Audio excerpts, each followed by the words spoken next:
तो government budget में हम लोगों ने बजट के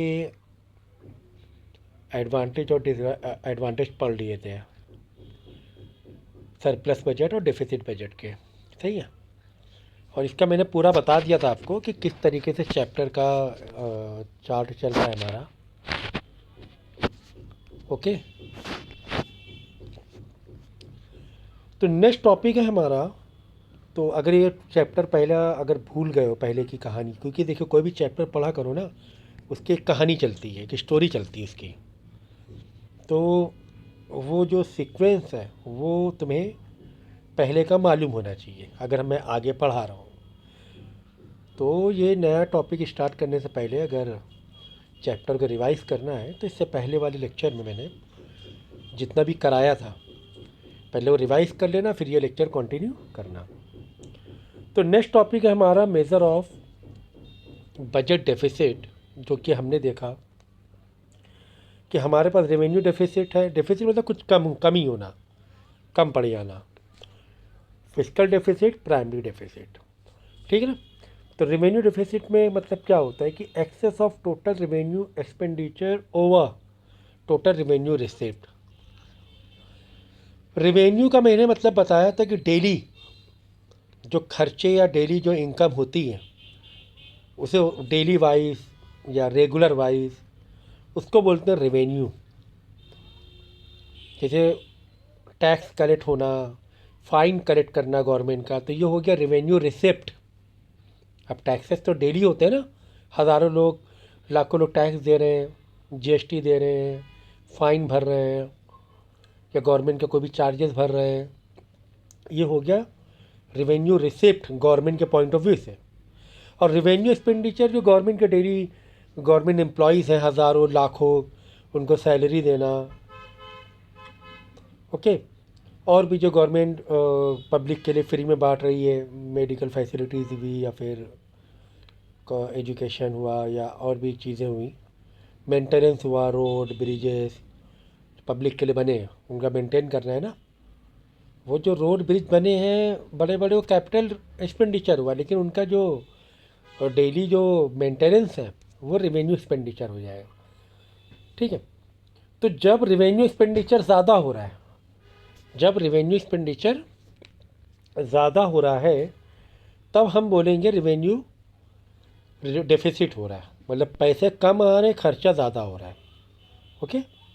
उसके बाद देखो fiscal deficit, excess of total expenditure over total receipt excluding borrowing, उधार हटाकर जो भी टोटल खर्चा, टोटल एक्सपेंडिचर ज़्यादा हो रहा है, मतलब कैपिटल भी मिला दिया, रेवेन्यू मिला दिया, सब मिलाकर टोटल एक्सपेंडिचर खर्चे ज़्यादा हैं और रिसिप्ट पैसा कम आ रहा है। बोरोइंग मतलब लोन हटाकर जो भी रिसिप्ट आ रही है, जैसे कि टैक्सेस से आ रहा है पैसा गवर्नमेंट को, फ़ाइन हुए, रजिस्ट्रेशन फ़ीस हुई, तो ये सब से जो पैसा आ रहा है, लोन का नहीं, लोन गवर्नमेंट लेगी तो वो एक तरीके से वापस करना है ना। तो टोटल रिसिप्ट कम है, एक्सपेंडिचर ज़्यादा है, इसको हम बोलेंगे फिजिकल डेफिसिट। अब प्राइमरी डेफिसिट क्या होता है कि physical deficit minus interest payment. अगर फिजिकल डेफिसिट जैसे कि 10 लाख, समझो 1 लाख रुपए, एक छोटा अमाउंट ले रहा हूँ मैं, 1 लाख में, और जो इंटरेस्ट हमने पे किया,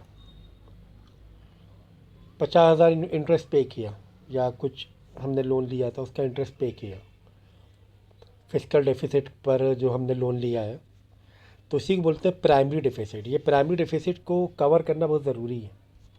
ठीक है। तो यहाँ देखो डिटेल में अब हमने पढ़ना है रेवेन्यू डेफिसिट का मतलब।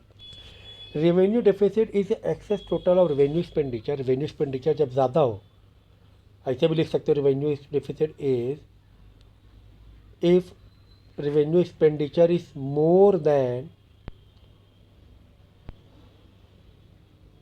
Total revenue receipt.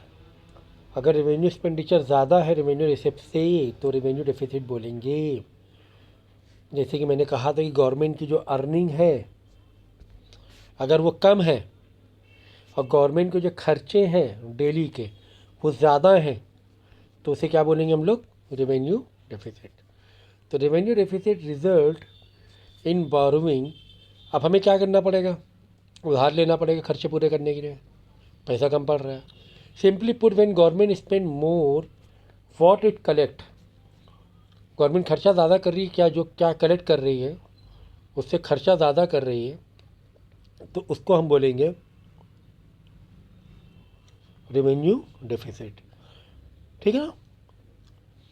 In the analogy of the household, the revenue deficit tells the amount householder is borrowing to pay the grocer. ठीक है, मतलब कि अगर हम एक घर की बात करें तो ये हो रहा है कि हमारे पास खर्चे कम पड़ रहे हैं, हमें उधार लेना पड़ रहा है, तो उसे बोलेंगे रेवेन्यू डेफिसिट। तो revenue is total revenue expenditure minus total revenue receipt, सीधा सीधा फॉर्मूला है इसका, expenditure minus receipt, revenue expenditure minus revenue receipt. अब इसका रिमाइंडर क्या है, कैसे इसको हम हल करें, कैसे इसको सॉर्ट आउट करें, इस प्रॉब्लम से कैसे कम आउट हो हम लोग कि रेवेन्यू डिफिसिट ना हो, हमें उधार ना लेना पड़े। तो इसके लिए क्या करना पड़ेगा, ये high revenue deficit wants the government इधर टू कर्टेल इट्स एक्सपेंडिचर, या तो भाई एक्सपेंडिचर कम करो, खर्चे कम करो, या फिर टैक्स बढ़ाओ, गवर्नमेंट पब्लिक से ज़्यादा पैसे लो। तो यही रीज़न, यही एक इसका सॉल्यूशन है रेवेन्यू डिफिसिट से बचने का। So the main remedies are government should raise rate of taxes especially on rich people and levy new taxes where possible, या फिर government should try to reduce its expenditure and avoid unnecessary expenditure. ठीक है ना। तो भाई government क्या करे, पैसा ज़्यादा कलेक्ट करे, और दूसरा तरीका ये कि अननेसेसरी जो एक्सपेंडिचर हो रहे हैं, अगर गवर्नमेंट अननेसेसरी खर्चा कर रही है, कहीं पर कोई प्रोजेक्ट ला रही है, वो प्रोजेक्ट उतना यूज़फुल नहीं है, तो वहाँ से बचे। एग्ज़ाम्पल के तौर पे अगर अभी जैसे कानपुर में मेट्रो बनी, अब कानपुर में मेट्रो बनी वो उतना यूटिलाइज नहीं हो रही है, क्योंकि छोटी छोटी जगहें हैं, छोटे छोटे रोड हैं, तो अब एक जगह से दूसरी जगह यहाँ पर जो ट्रैवल करता है यहाँ के लोग, वो ज़्यादा दूरी नहीं होती है, छोटी दूरी होती है। अब जैसे कि अब मेट्रो में बैठा, मेट्रो के लिए पहले टिकट लो, फिर एंट्री चेकिंग कराओ, एक छोटी सी 7-8 किलोमीटर दूरी जाना है, 6-7 किलोमीटर का, उसमें कितने मतलब कितना ज़्यादा ये है प्रोसेस है, ये चेकिंग है, ऐसे अंदर प्लेटफॉर्म में जा नहीं सकते हो। ठीक है, बाद में टिकट लो, फिर उसमें चेक इन करो, फिर चेकआउट करो, ट्रेन का इंतज़ार करो। भाई अगर 1 घंटे का ट्रैवलिंग है तो ठीक है, लेकिन जहाँ 10 मिनट की ट्रैवलिंग है वहाँ पे इतना, फिर इतना ऊपर चढ़ के जाओ, फिर नीचे उतरो। ठीक है ना।